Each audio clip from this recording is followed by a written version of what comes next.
Hello and good morning, everybody. A warm welcome to Passion, Purpose and Grit on the Goldster platform, and especially our Sporting Memories guest today is actually a force of nature. Enid Bakewell, I rang her yesterday and she was going to a choir practice. Today, we got mixed up on the dates and there was going to be a lunch with the Labour Party. So on top of all of that, though, Enid Bakewell was and is one of the greatest all-round cricketers ever to have played rugby cricket for England in either male or female. Enid Bakewell was an all-rounder, a left-arm spinner and a right-arm batsman, broke any number of records in a test career of only 12 tests over 11 years. But Enid has kept on playing from her early teens into her 20s and only recently returned from a tour of Australia, age 82. An amazing career in cricket, celebrated by the BBC and the website, saying that she's still touring in her 80s. And I'm absolutely delighted that Enid has joined us today to talk about all things cricket. Enid, welcome to the programme. Thank you so much for joining us. First of all, tell us about that tour to Australia. It's a pleasure. Thank you. It's lovely to meet you. The one to Australia. Well, it was wonderful weather. We did have some rain, of course, as you do. But I met some really new friends. I met some friends who I'd not seen before. And I got other friends. One who owns a boat in Greece. And she used to come down and give me a lift. But it's now, because she hasn't got a car, she used to hire a car. Yeah. But it's too expensive now. So she caught a train down and I picked her up in Nottingham. So I met some new friends, but I met old friends as well. Another one, Ingrid, who comes from Holland, that you may have known. She's a journalist of some sort. Right. Wonderful lady, really brilliant all round. And she comes over to our cricket week at Malvern in Worcestershire. Really? You're still playing, though. I mean, how difficult is it to get out and put your energy in there? Oh, that's not difficult to talk because I'm so competitive. In fact, my eldest daughter used to bet on a raindrop coming down the school windscreen, the school window. But so I'm still competitive and I still love, well, I love meeting people. Yeah. And meeting new people and also meeting friends that I've played with and against years ago. Yeah. Well, let's take you back all those years ago. When did you start playing cricket? Why did you start playing cricket? Well, I was a tomboy, and I played football.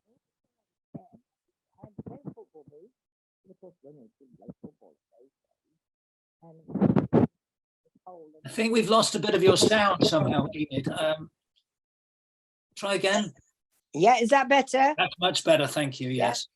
So I played football and I also played cricket. And my parents spoiled me. My mother had lost a baby before me. So they bought me the equipment. They didn't buy me anything like sweets or anything like that. I didn't have pocket money. But they bought me equipment and we got a big electric box, which was more than a yard high, at a junction. And the road went up to the railway station at the top. And of course, that was a straight drive for a cricket ball. So we used that as a wicket and hopefully tried to keep the ball off the gardens. But eventually they got sick of us putting the ball over the gardens. So we went onto a pitch that was a field next door to a vicar's garden. Right. But of course, the hit to the leg was onto his garden. And of course, he got apple trees. Yeah. And what did the lads want to do?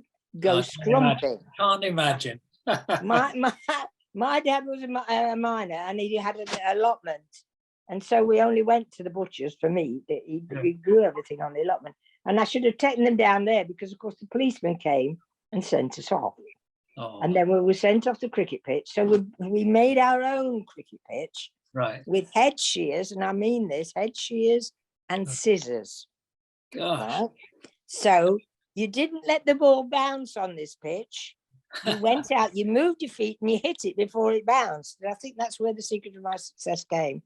And then, of course, we had a hell of a job finding the ball because there were slugs and all sorts in the outfield.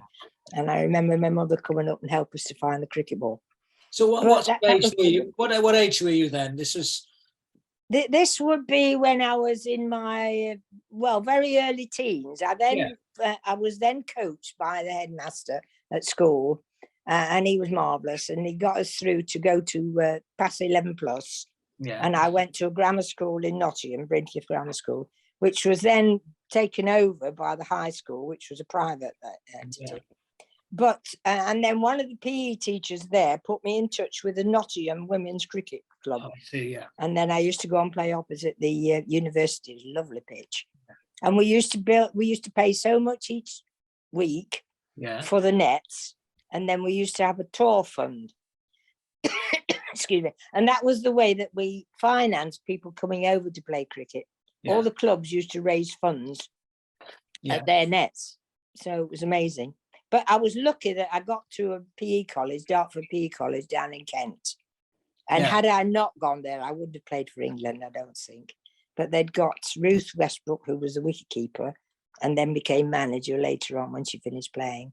And Mary Duggan, you must have heard of Mary Duggan, who was captain of England at one time. A fantastic batswoman. Right. And before I knew how good she was, I went and fielded really close at silly mid-on, thinking I would catch her out, you see. And somebody at slip said, I think I'd step a bit further back if I were you. And I finished up on the boundary and I still didn't catch her out. Brilliant story. Amazing woman. So what influence, did you have heroes, role models that influenced you? Peter May and Tony Locke, because I'm a left arm spin. Yeah. And I became an opening bat. I wasn't good enough for 3 and 4, but I used to jokingly say, they used to say to me, we can't cope with your jokes. Go out there and stay out there. I did actually on a bit of a rebel trip out to South Africa. Our other opening bat got ill, and they said, go out there and stay out there because Gail's ill. And of course, I went out and I scored my top score of 170 odd. I'm talking too much. Well, I hope you keep going. We've got another 50 odd minutes to go, and this is no worries. Yeah. So Peter May was your role model. So you were a very correct batsman, were you? I tried to be. Offside cover drives. The theory was, yes, and the theory was if you kept the ball on the floor, you didn't get out. Nobody could catch you. Yeah. And of course, you looked round and you saw where the space was. So you were aiming for that space every time. Yeah. Which, of course, playing against the boys on the other pitch had put me in good stead. Yeah. Did you get accepted right from the beginning into boys cricket, or did you? I mean, because there wasn't such a thing really as girls cricket when you started, was there? I didn't get accepted into boys cricket, except these were my playmates. Oh, I see. And in those days, my parents didn't have television until I'd done my A levels. Right. We used to go up and watch the neighbours who might have delivered me, although my dad nearly delivered me, done some exams. We used to go to neighbours to watch the television. And so we didn't have television. Yeah. They didn't have a phone until I went down to college in Dartford, in Kent. And of course, I lived in Nottingham, 10 miles from Nottingham. Yeah. So who were the ones in your childhood who encouraged you to, or was it just something you felt, I've got to do cricket? Because there must have been other choices and other things you could have done. I did all sorts of games. We had a garage that my dad had built at the top of the hill near the railway station. And I played with a tennis racket against there. And I also played badminton. And of course, I went to a PE college.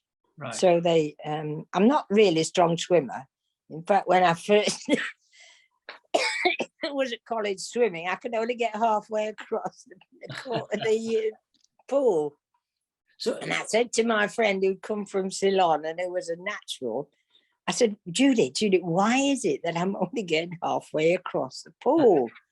She said, well, let me look at you. And she said, it's because you're not breathing. I was holding my breath.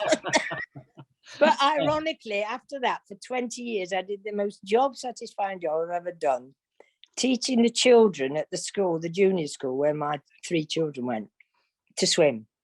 Brilliant. It was fantastic. Yeah, we used to play crocodiles going to the because of course I could understand how they felt, and it was amazing. Yeah, and I used to go in the pool with them when the teacher used to come, and she'd be out on the outside. So cricket was never an option as a career. It was always something you had to do alongside everything else in your life. Yes, yes. Well, everything that every work that I did Yeah, actually earned me money to play cricket. play cricket, right? Yeah, yeah. I was offered some money once by a chap in a Jaguar, Really? and I banged his boot down, didn't I? Like I did mine, and he said, "No, you don't do it like that." And he offered me money. I said, "No, I'm not allowed to take money." Yeah. But So, that was it. so the Those rules days. were very strict about being amateur in those days. I don't know that there were written rules. I don't think they were. In No. fact, when Rachel, first of all, she left the cot. She was in the third year when I was in the first. So of course she was cricket captain. Amazing woman. Yeah. Amazing, absolutely amazing. She made everybody feel at ease. She'd captain during the day, and of course she'd have to be thinking all the time while she was playing. Then she'd come back and she'd ring up the result to the paper in Wolverhampton. Then she'd ring home and find out how they were. Then she'd go and have a shower and wash her hair. Then she'd get her ukulele out. Right. And then she'd entertain us all evening, you see. She said, it's not the cricket that wears me out. It's entertaining the troops at night. Yeah. And of course, she went and played the ukulele around Lords to let women know that women played cricket. Well, to let the men know. Yeah. Whether the men knew, I don't know. But of course, the men wanted to keep... You won't believe this probably, but when one of the first times I was the second lot of members to be admitted to Lords as a lady, went in, and I went into this room on the left, and then there was a group of stairs that went up to the room where they have a small bar, and then they have the ring, you know, the bell that they ring 5 minutes before the game starts. Yeah. Right. There was a door, there was a set of stairs going up there. Yeah. And on it was about a square meter board which said, "Gentlemen only allowed up these stairs." And I said to the lady, Kate Mateve, who still works there underneath in an office, and I said, "Kate, have you seen that board on that set of steps?" She said, "I'm not allowed in there." Yeah. And she worked there. Good heavens. Incredible. It's gone now. It has gone. I should hope so. I should hope so. Yeah. But I still don't know to this day whether they let a lady go in the scoreboard to score when we first played there. Really? It's such a battle for... Did you feel it was a battle to get women's cricket accepted? Or... Oh, yes. People I've spoken to just said, well, we just get on and play because it's a game we love playing. Or did you feel that you were the frontline troops, as it were? Yes, we went round. Rachel organised all sorts of games. Meaning one down south. She got a South African who'd come over, was in this sleeveless shirt playing, and it was chucking it down with rain. It wasn't very warm either. And I looked round and I thought, where's Rachel? I can't see her. She was under an umbrella, wasn't she, giving a report to somebody? But we did it for her because she was such a charismatic person. Yeah. She had a wonderful personality with everybody. Everybody, yeah. And I went... Sorry, go on. When did you first come across Rachel then? This was when you were in college? At college, yes. Yeah. I think that was the first time. She was at the same college? Yes, she was in third year as I was first. Oh, I see. And of course, I got in the cricket team in the first year. Yeah. And in the hockey team as well. I played in defence usually. Yeah. Hockey. But that helped me with my cricket because, of course, a hit from my left back, because I'm left-handed, a hit to the right wing was like a cover drive. Yeah. So the two coordinated. Yeah. But she left college on half pay because one of the education lecturers, she'd fooled around, bless her. And so she said, right, well, I'm not going to let you have failed. So she failed her to that. And so she came out without. So she went to work for the Wolverhampton newspaper. That's right. And that was the ones that she used to contact. But she was amazing. Yeah. She'd move somebody in a field and you'd think, why did she move them? But if the batsman's thinking that, they're not concentrating fully on the ball coming down. Been there, done that. Yeah. Yeah. So Rachel really took it over. I mean, she was we all know that name. Everybody associated with cricket and women's sport would know that name. What was special about her that enabled her to get the message across that women could play cricket, did play cricket, and were actually pretty good at it? She did it personally with her own personal performance. She Yeah. went and did an exam, as we all did at Lilleshall, Yeah. past the advanced level of coaching. And I think she was the first person to hit a 6 there indoors. Right. And so that was one of the things that she did. And of course, being on the press. But of course, she got a lot of alienation from players who'd worked sometimes for 27 years as a treasurer or a member of a committee. Yeah. And could see that she was earning money from it. Right. And in fact, we got a sponsor at one time who sponsored us. And he said, well, I'm still willing to sponsor the women because his wife was dying of some awful disease. And he said, but I don't want Rachel to be in charge of it. But she carried on, and even I've got a photo of us. She invited us all down to Lord's to have a photograph taken before she died, and I think she knew she was she's got something wrong with her legs. I think she never talked about it. Sure. But of course, she kept coming down to meetings at Lord's, and then I got to go back to Wolverhampton, and in fact, Alastair, what's the one who lost his wife? Played for England as captain. Strauss. Yeah. Andy Strauss. He invited all the women and the men who played for England round to a meal at Lord's in the restaurant opposite the playing pavilion.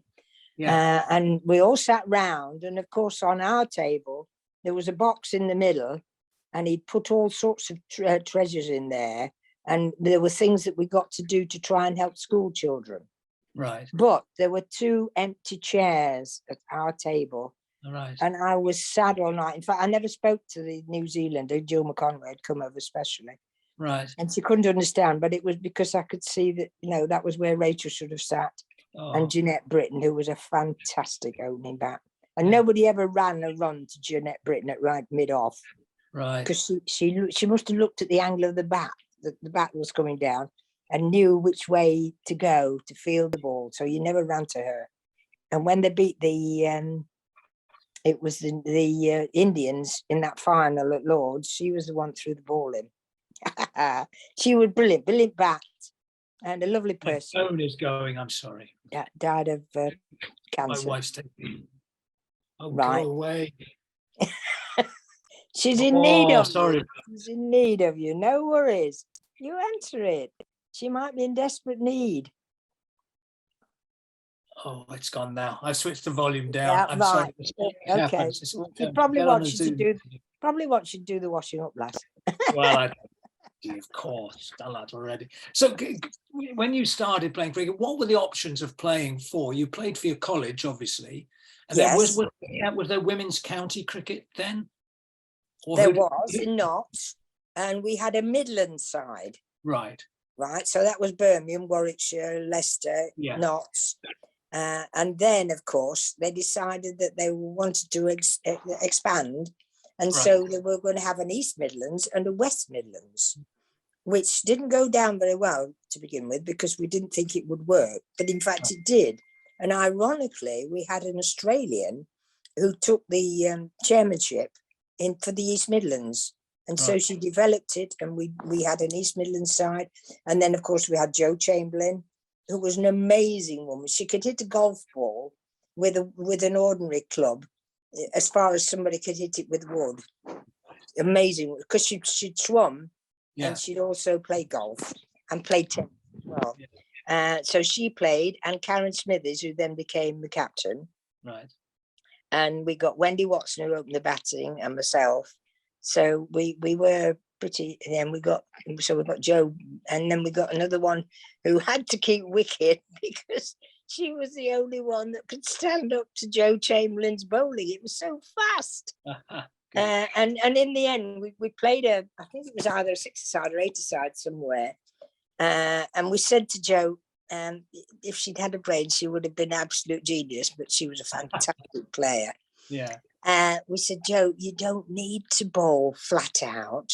You just need to aim at the stumps because they can't see this. It's coming down so fast, they can't possibly see it. And of course, Justin Williams behind and the stumps had a job to stop the dancing. And of course, if it went over the boundary, it was 10. Right. Yeah. Well, So we had a really fantastic side, and yeah. so we beat virtually everybody then. And so the progression is from, were you playing club cricket as well, or was it just county Oh cricket? yes, oh no, club. Club. So Yeah, this was for the Nottingham. Nottingham. We Right. had a Nottingham women's club Yeah. and the Nottingham casuals club. Right. We played alternate weeks on Right. the same pitch, on the Highfields pitch. Yeah. And then Nottinghamshire, and then East Midlands, and Yeah. then how many? And England as well. I played for Young England. I went to Young England. England. Oh, I can't remember what year. To Yeah. Holland. What would that be? I was born in 40, so 58, 59 I went to college. So it would be about the 60s I went to Holland. Yeah. And as I say, we played on this matting track. They do have ordinary green pitches now, and they're very good, the Dutch. Yeah. Yeah. So club, county, region, and then Yeah.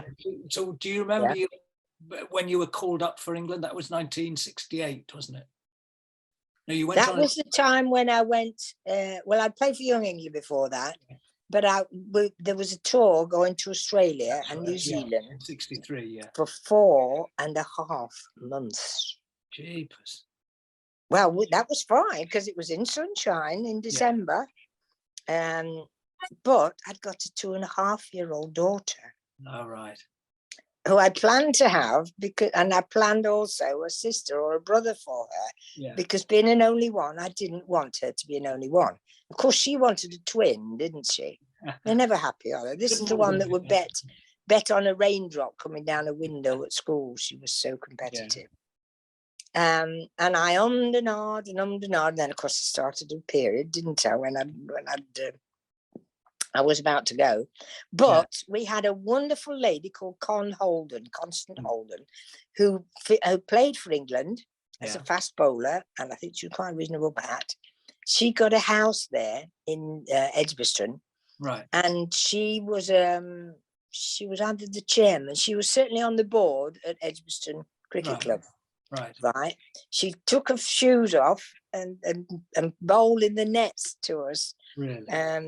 There, and she put all 17 touring members up in her place. Good heavens. Really? It was amazing. She was a really wonderful woman. She'd lost a daughter. She'd had 2 daughters and she'd lost one, I think, in a car crash. And she said to me, don't just settle for 2, have 3, because you might lose one. And of course I have. I've had a son, bless her, and I wouldn't be without him. He's marvellous. But she put us up, and she got all these cricket things up in the surrounding. And I'm still umming and ahhing about whether I'm doing the right thing. Anyway, she invited some men round, some of the men cricketers.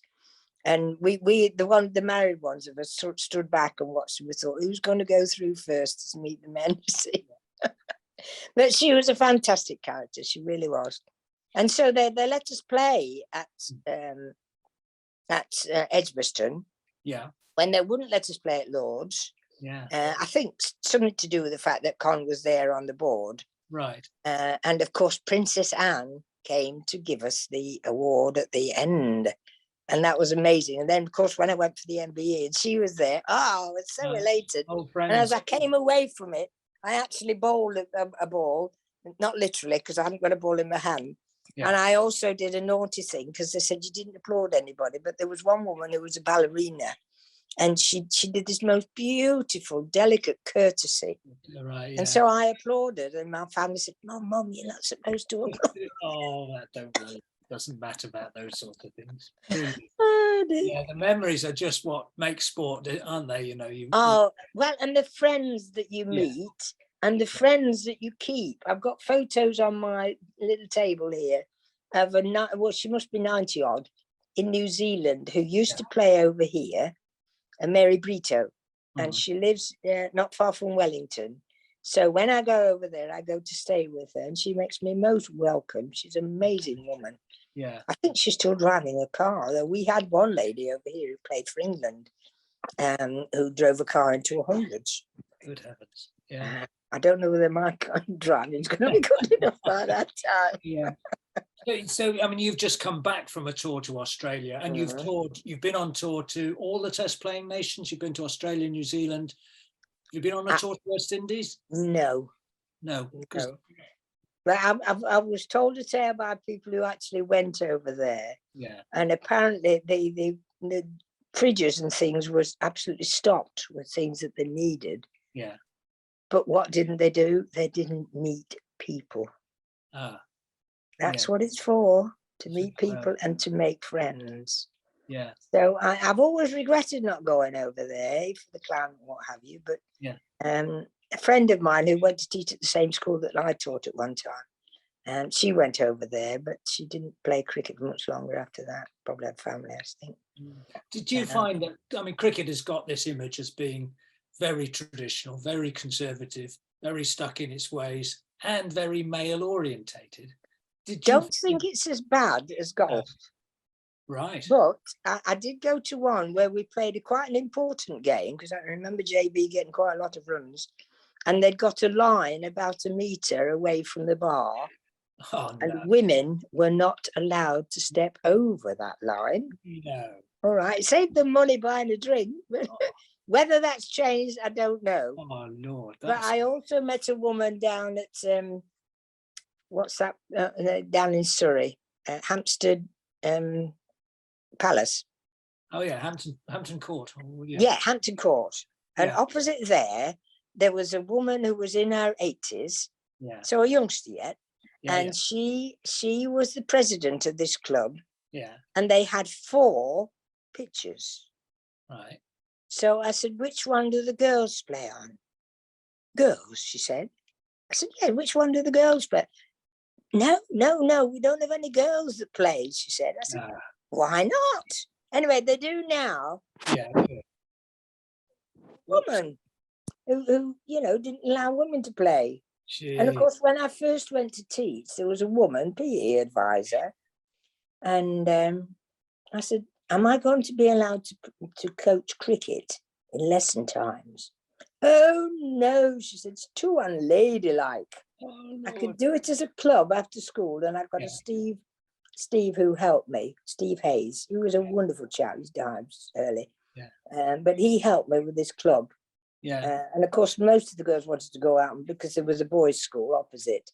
Yeah. And so they'd go out. And in fact, I'm still in friendly with one of the girls who used to run out first of all, so the men would see her. And she then taught later on in Nottingham. And I went and taught with her. And then she went out to New Zealand. And the most relaxed I've ever been was when she invited me to go and lie in her jacuzzi pool outside. Oh, and I made up a story with all the clouds that were in the sky. It was absolutely fantastic. I'm looking forward to going out and seeing her again.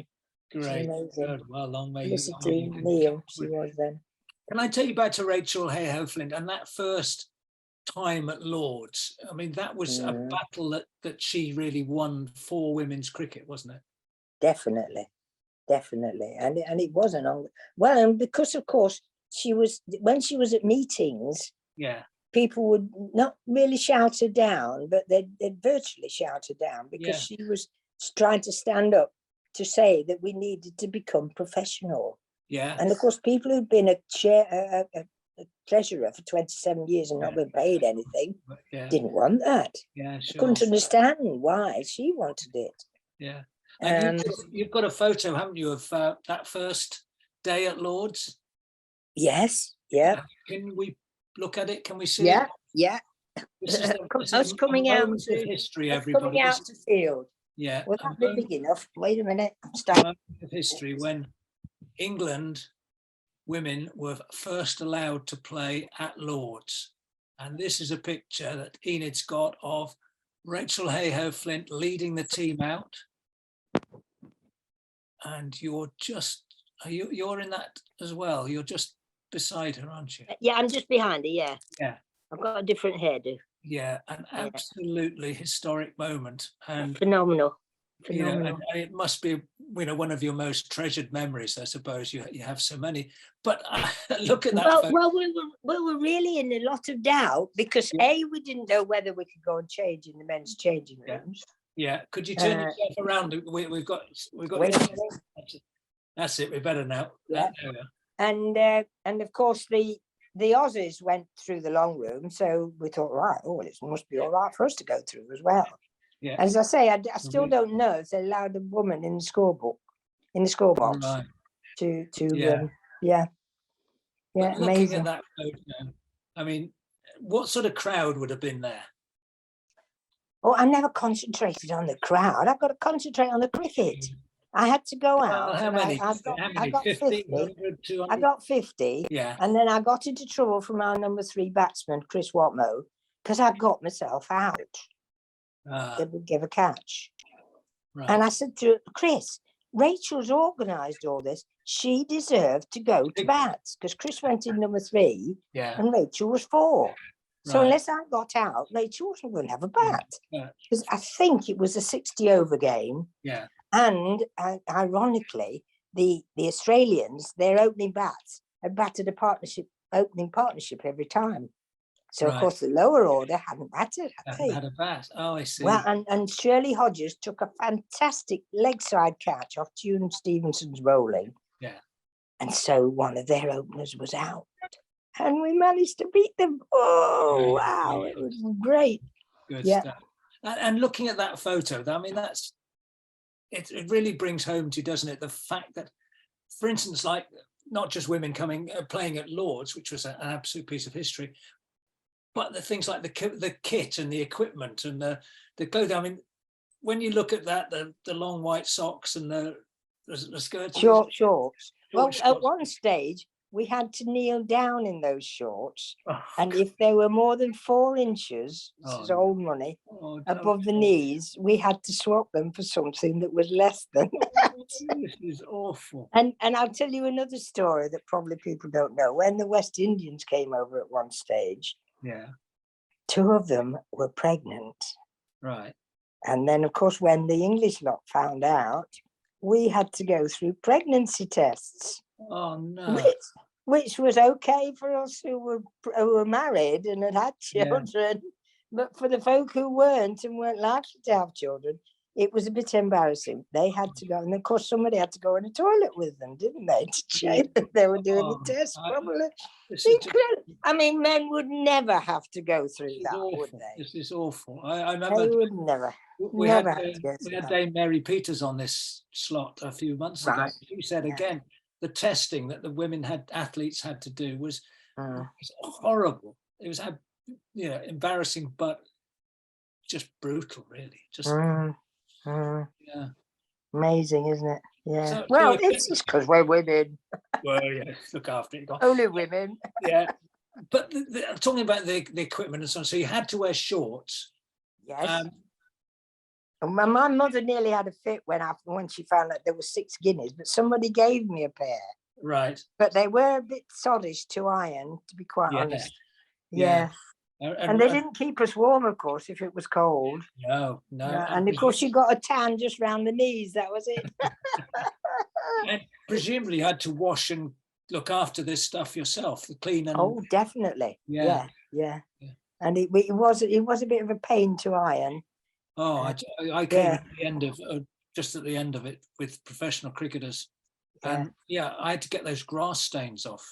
Oh. I was just going to say that was the worst when later on we decided to slide because JB Jeanette Britton, who was a magnificent fielder, she'd slid somewhere and she'd got a huge, and when I say huge, it must have been at least 6 by about 4 in width, the graze on her left knee, which was the one where you needed to use a thigh pad. Yeah. And eventually, of course, they brought in trousers, which did help that. So your bare skin wasn't going to slide along the rough grass. Yeah. And presumably you had to buy all the equipment yourself. Oh, of course. Well, I was lucky in that I don't know where I got but I got a gun and more bat being Nottingham. Yeah, not far from Nottingham. I lived about 10 miles from Nottingham, Newstead Colliery village, about 10 miles away, where my dad worked. And they gave me a bat. No, they didn't give me a bat to begin with. I bought one, and then it had got a black bit of bandage around it. Oh, yeah. And so Reg Simpson saw the picture of it in the papers, and he said, Enid, I think you'd better come down and choose another bat. And of course, when I went down there, the men were getting 3 pairs of trousers and 6 pairs of socks and shoes and 2 bats. And I'm thinking, why am I thinking I'm begging here? Anyway, so after that, I got full equipment from Gull and Moore. So they were really, and Peter Cook's been made marvellous after that as well. So how many bats do you get through a year? Oh, no.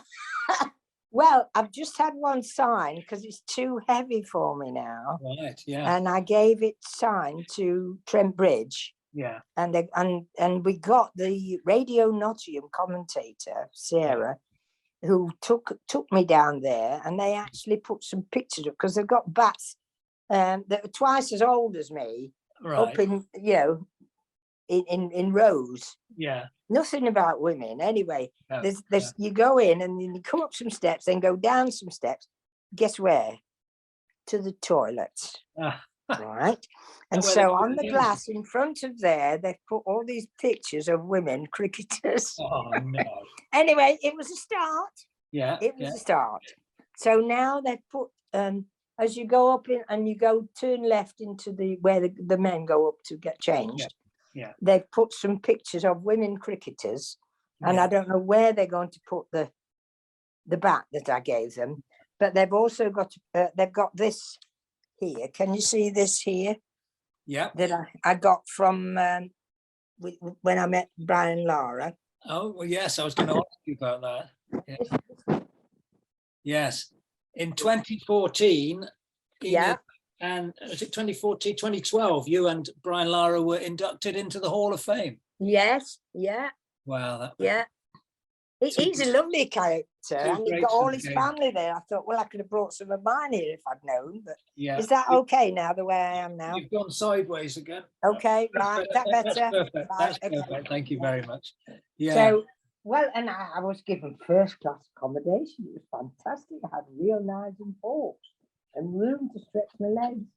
But I made a bit of because I could see that the women were looking after the children near the beach there.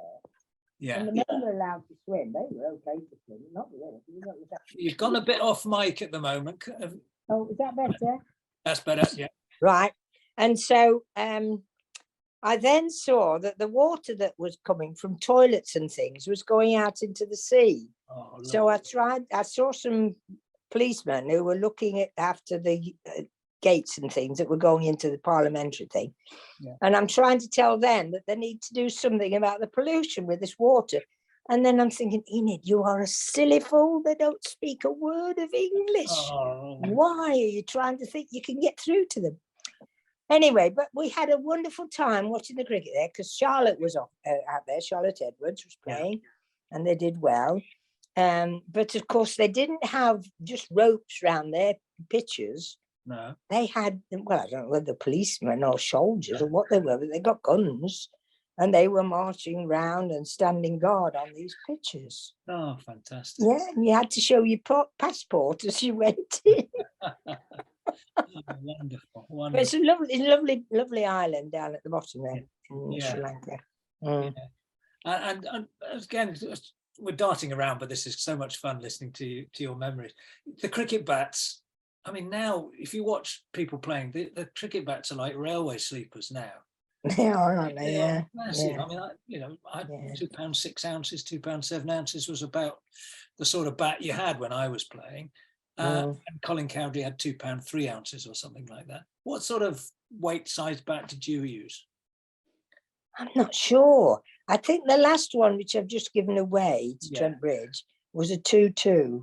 Right. That was too heavy for me. Yeah. Because I used to want to froze it. I mean, I've got a picture here, look, of me batting. I don't know quite where. Can you see that? Got your fingers now. Yeah. Oh, right. I've got your only wait a minute. Will that work? There's a side-on picture of somebody with pads on. Yeah, that's me. That's you with pads on. There, look. Yeah. Excellent. Yeah. Brilliant.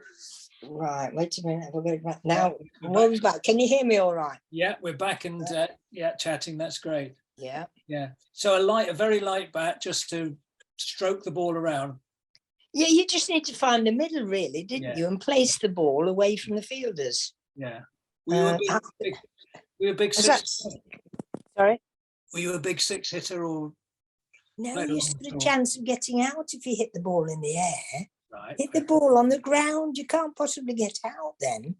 So the first game I played for England, I got a century. Yeah. And the first one in Aussie, I got a century. Yeah. Then I got them in New Zealand as well. And as I say, I jokingly say now that people used to say, go out there and stay out there because we can't cope with the jokes. But I just used to love to do the best for the team. Yeah. And if you got runs for the team and you wore the bowlers out, yeah, that was the idea. That's what you had to achieve. And practicing nets, I mean, again, I remember back to my time, there weren't, even at county cricket level, there weren't that many nets around. Chances of practicing were limited, or did you have an opportunity? Yeah. We had one day a week. Yeah. We'd go down in the evening. Yeah. And so I'd go down, I'd travel 10 miles and then 10 miles back. But of course, basically I used to keep fit. I used to put the children to bed. Right. And then I'd go outside because we had a straight road where we lived, and opposite was a bus station. I got a bus station outside where I lived as well. I used to find condoms there when I was tidying up, used and unused. And then I'd go and I'd wait for a car or something, a vehicle to be coming, and then I'd try and go 2 lampposts running before the car overtook me. Really? Right? Yeah. And then I'd walk back, and then it was called fartlecking in those days. Yeah. So you'd do that. I'd do that about 20 times, and then I'd go inside. Yeah. And anyway, one night I was feeling really, really tired. There was a man up. We've lost you again. We've lost your sound again. Better. I was talking with a low voice. Is that better? Yeah, fine. Yeah. And so I'm going slowly, and then he said to me when I came back, well, I walked back, you see, you run two lampposts and then walk back. And he said, that were a bit slower. So I thought, I better speed up then. I never realised he was looking at me.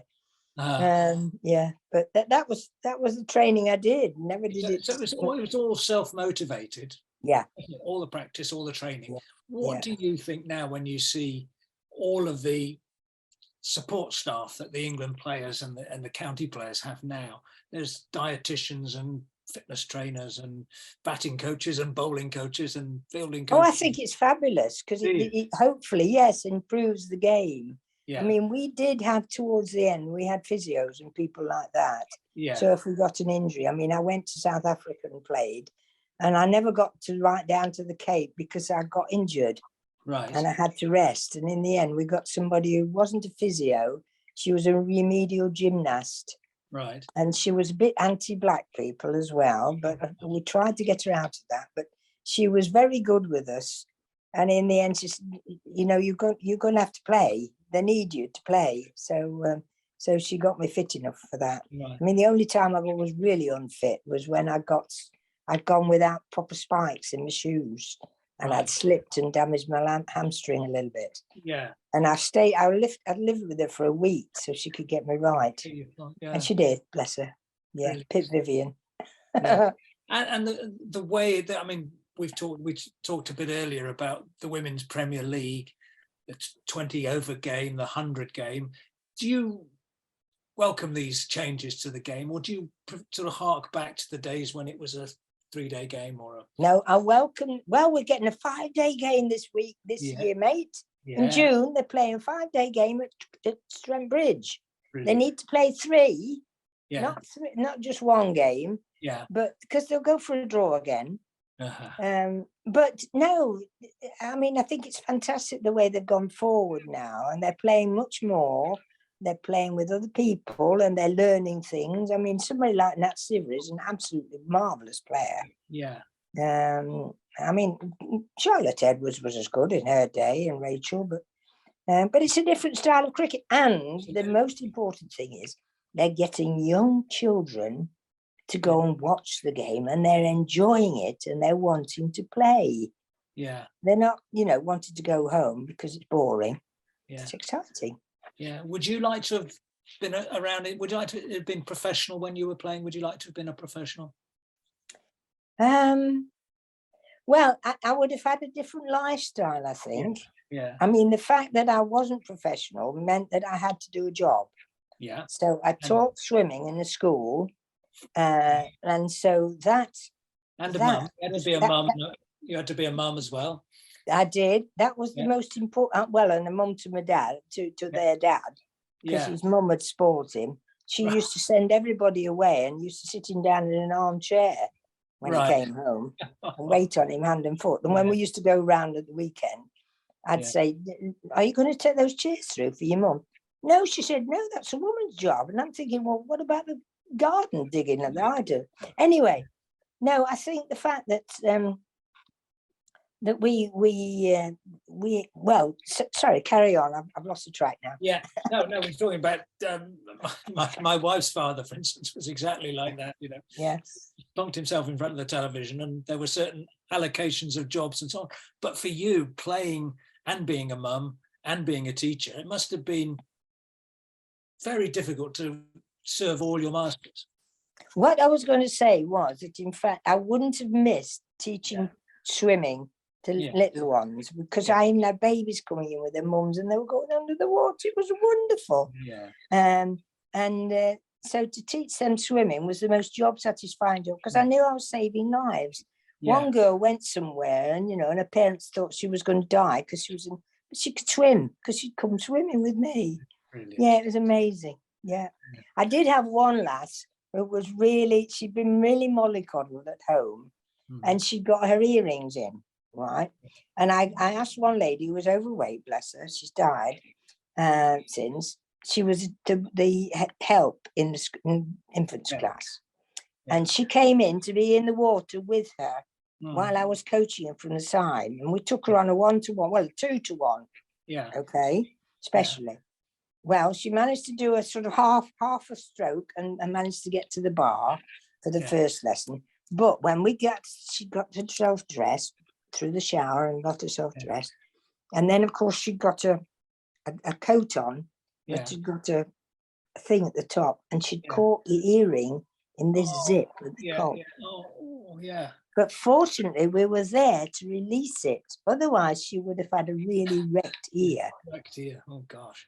So I said to Emma, I'm just trying to give you some advice here to help you. I said, if you took your earrings out on a swimming day and left them at home, the water would clean them, and then you could put them back in the evening, and so they'd be a lot cleaner. Do you know what the mum did? Because she let her son be quite normal. He would jump in the water and say, "Oh, what do I need to do next?" Loved it. Yeah. She came and said she was going to stop her swimming if she got to take her earrings out. Oh, gosh. Gosh, oh dear. Would you have wanted to play the WPL and the 20 overs and the 100? Would you have managed to yes. those in? Oh, yes. In my heyday, I would. Yeah. Particularly before the kids came along. I mean, because I've got 4 kids, really. Yeah. With one who's been mollycoddled by his mother, my husband. Yeah. But and of course, now you see the women, the men, they're dashing around the world, living out of a suitcase. There's a WPL or a big bash here, or a 20 or a 100 or a county. I mean, I look at it and think, how do they manage to exist? I mean, what are your thoughts on that? Well, you must be fantastic. While you're young. Yeah. But I did honestly, I was really mollycoddled as an only one, because Mum had lost one before me. Yeah. And so I did want children. I thought that's why, and that was why I got married, because in those days you didn't have children unless you got married. Absolutely. And so this bloke who really idolised me, he supported Forest and I supported Notts County. But he used to come past the gate and say, when a county going to win again, or when are you going to play for England? Yeah. And so I married him because I wanted children, and I was in love with him. Well, I still was. I looked after him when he died, and ironically left me this bungalow here. I didn't expect that. Right. Um, Yeah, but when you see the young cricketers now going around, and is it good for their life as a whole to be all of I this? think I'd need to experience that life before Yeah. I could answer that question for Yeah. you. I mean, it was a bit shocking, you know, but my dad was marvelous. Yeah. He wanted to teach, but of Yeah. course he was one of 8 boys, and his mum adopted a girl as well because she wanted a girl. But he had to go down the mine, of course. Yeah. As I say, he wanted to teach, but he couldn't. Yeah. And so, really, I was the epitome of what he, because I then learned to be a teacher, and then I started teaching. So I was the epitome of what he wanted. But of course, he was also very much involved in elections and stood as a Labour councillor for years, and became an alderman eventually in an area that wasn't basically all Labour, particularly as the mines went down. So I did work for him. Yeah. And of course, when he died, I was absolutely lost, because I used to say to him, Dad, you could come and live up here. Yeah. What do I want to come and live with you for? He said, because of course he was still on the council and he was helping people. Yeah, sure. And so I used to go down sometimes 3 times a day to help him out. And he'd say, why don't you go home? I said, because I want to help you, Dad. And then, of course, towards the end, when he was in hospital, people were still coming. I said, well, you know, he's in hospital, he's dying in hospital, but I'll see if I can find a form for you. Yeah. So, of course, when he died, I went on the council, the local council, and stood, and I remember going out and having some painting ovals. I was doing some painting at home, but somebody wanted me to go and solve a problem. So I went down to try and solve that. Yeah. And recently I've stood and somebody had knocked a light bulb. They'd taken the whole lamp post down. Oh, somebody had been sleeping in the front room and it was too invasive. Yeah. Instead of putting black curtains up like in the no, just a light, not just a light or the bulb, the whole lamppost. And then of course people would go and urinate and do the rest. Yeah. And this lady who lived past her, when I went round saying, what problems have you got? She said, well, really, I'm really frightened because I go out at night and when I come back, there's folk urinating here. Oh, okay. So in the end, I got them to put back a lamppost. So that was fabulous. So are you still active in politics? Oh, very, very. Yeah, I'm standing this local election time. And I don't know that I'll get elected because we've got what were Lib Democrats. But vote for Enid, that's what I say. What about the choir, though? You mentioned you were going to a choir last night. I do on a Monday evening. Yes, we've got an excellent choir mistress. Yeah. She talks a different language from me because I don't know what she's talking about sometimes, but I do ask her then. Yeah, but she's really wonderful. What sort of songs are you singing? Well, we're singing things that are appropriate for England and for the summer. Yeah, and she keeps changing them a bit. But we've got one who's by the really good guy. What's his name? Anyway, she may change that. Right. Yeah. So every Monday, I go to a choir every Thursday. I can't sing. Oh, wonderful! We have a lot of fun. It's a great experience, isn't it? To do that and to stay active and. And we've got more men who have joined as well now, so that's good. But we've got one chap, bless him, David, who always used to come walking with us. I used to join a walking group, walk Mondays, Tuesdays and Wednesdays, but that faded with COVID. But he used to go, but he never used to come in walking boots and trousers and things. He used to come very smartly dressed, but he's got cancer, bless him. So anyway, he's going away for his anniversary. Yeah. Because he doesn't think he's going to survive to next year when he's 80, I think. Yeah. So, 80, I've just seen a TV clip which you said you were going to carry on playing until you're 80, where you've played into your 82nd, 83rd year, haven't you? Yes, well, as long as my legs, well, it's my arm at the moment. Right. Because ironically, I'm left arm, of course. Yeah. But whether I've done more things with things in the kitchen with my right arm, because they tell me that the bone there has worn down.